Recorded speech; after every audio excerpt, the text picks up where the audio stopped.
کیا جنات انسان کے جسم میں داخل ہو سکتا ہے؟ جنات کتنے قسم کے ہوتے ہیں اور جنات سے بچنے کے لیے ہمیں کیا کرنا چاہیے؟ وَمَا خَلَقْتُ الْجِنَّ وَالْإِنسَ إِلَّا لِيَعْبُدُونِ۔ اللہ نے قرآن میں واضح کر دیا کہ جن اور انسان کی تخلیق کا مقصد صرف اللہ کی عبادت ہے۔ جنات کی کئی حکایتوں سے معلوم ہوتا ہے کہ یہ بھی انسان کی طرح مسلمان ہوتے ہیں اور کئی کافر ہوتے ہیں، اور یہ بھی معلوم ہوتا ہے کہ ان کی جو عمر ہوتی ہے وہ طویل ہوتی ہے، یعنی لمبی ہوتی ہے۔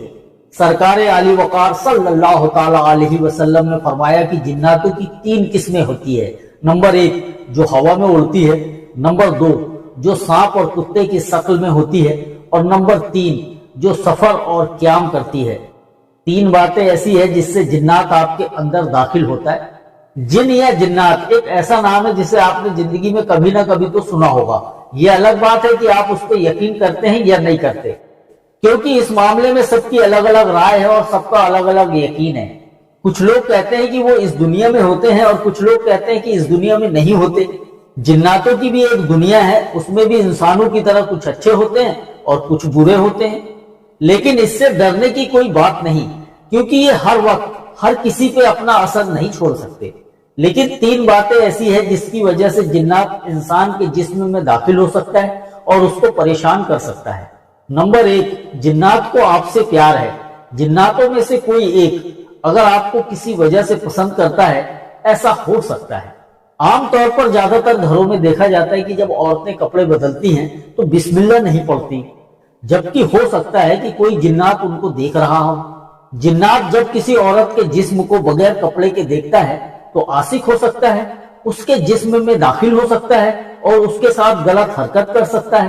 یہی وجہ ہے کہ اسلام میں کوئی بھی کام شروع کرنے سے پہلے بسم اللہ پڑھنے کو کہا جاتا ہے۔